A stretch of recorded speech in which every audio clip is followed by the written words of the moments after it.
ರಾಮಾಯಣ. ರಾಮಾಯಣ ನಮಗೆಲ್ಲರಿಗೂ ಗೊತ್ತಿರುವಂಥದ್ದೇ.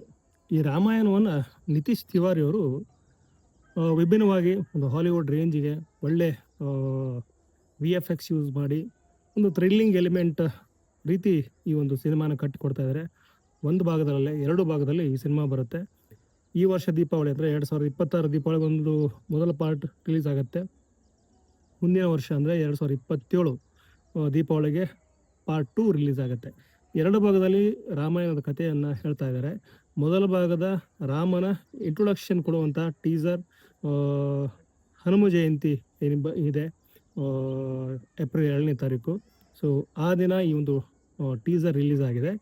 ರಾಮನ ವನವಾಸ, ರಾಮನ ಪಟ್ಟಾಭಿಷೇಕ, ರಾಮನ ಥ್ರಿಲ್ಲಿಂಗ್ ಆ್ಯಕ್ಷನ್ಸ್, ಈ ಎಲ್ಲ ವಿಷಯಗಳು ಈ ಒಂದು ಟೀಸರಲ್ಲಿ ಇರುವಂಥದ್ದು.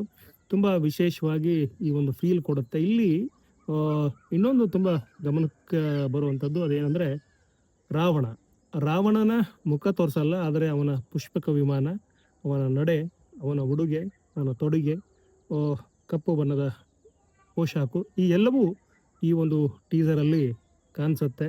ಒಂದು ಥ್ರಿಲ್ಲಿಂಗ್ ರಾಮಾಯಣ ಅಥವಾ ರೋಚಕ ರಾಮಾಯಣ ಅಂತ ಹೇಳಿ ನಾವು ಇದನ್ನು ಬಣ್ಣಿಸ್ಬೋದು.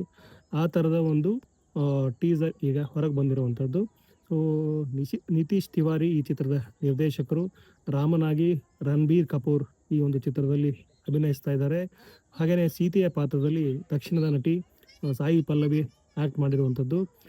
ರಾವಣನ ಪಾತ್ರದಲ್ಲಿ ರಾಕಿಂಗ್ ಸ್ಟಾರ್ ಯಶ್ ಅವರು ಇರುವಂಥದ್ದು. ಸೊ ತುಂಬ ವಿಶೇಷವಾದ ಸಿನಿಮಾ ಇದು. ಬಾಲಿವುಡ್ ಹಾಗೂ ದಕ್ಷಿಣದ ಎಲ್ಲ ಕಡೆನೂ ಈ ಸಿನಿಮಾ ರಿಲೀಸ್ ಆಗುತ್ತೆ, ದೊಡ್ಡ ಮಟ್ಟದಲ್ಲಿ ಬರುತ್ತೆ. ಹಾಗೆಯೇ ತುಂಬ ನಿರೀಕ್ಷೆ ಇರುವಂಥ ಸಿನಿಮಾ. ಆದರೆ ಈ ಒಂದು ಸಿನಿಮಾ ನೋಡ್ತಾನೆ ಒಂದು ಫೀಲ್ ಆಗುತ್ತೆ. ಈ ಹಿಂದಿನ ಒಂದು ಸಿನಿಮಾ ಅದು ಪ್ರಭಾಸ್ ಅವರ ಅಭಿನಯದ ಸಿನಿಮಾ. ಸೊ ಆ ಸಿನಿಮಾ ಥರ ಇದು ಎಲ್ಲಿ ಕೈ ಕೊಡುತ್ತಾ ಅನ್ನುವಂಥ ಪ್ರಶ್ನೆಯೂ ಇದೆ. ಆ ಸಿನಿಮಾ ತುಂಬ ಕೆಟ್ಟ ಒಂದು ರಿವ್ಯೂ ಬಂದಿತ್ತು ಆ ಸಿನಿಮಾಗೆ. ಸೊ ಆ ಥರ ಇದು ಆಗುತ್ತಾ ಅನ್ನೋಂಥ ಕ್ವಶನ್ ಇದೆ. ಆದರೆ ಈ ಒಂದು ವಿಡಿಯೋದ ಅಥವಾ ಈ ಒಂದು ಸಿನಿಮಾದ ಟೀಸರ್ಗಳನ್ನೆಲ್ಲ ನೋಡಿದಾಗ ಕ್ವಾಲಿಟಿ ವೈಸ್ ತುಂಬ ಅದ್ಭುತವಾಗಿ ಇದೆ ಅಂತ ಹೇಳಿ ಒಂದು ಫೀಲ್ ಆಗುತ್ತೆ ಅಂತ ಹೇಳ್ತಾ, ಸೊ ಈ ಒಂದು ವಿಡಿಯೋನ ಇಲ್ಲಿಗೆ ಎಂಡ್ ಮಾಡ್ತಿದ್ದೀನಿ. ವಿಡಿಯೋ ನೋಡೋದು ಪ್ರತಿಯೊಬ್ಬರಿಗೂ ಧನ್ಯವಾದಗಳು.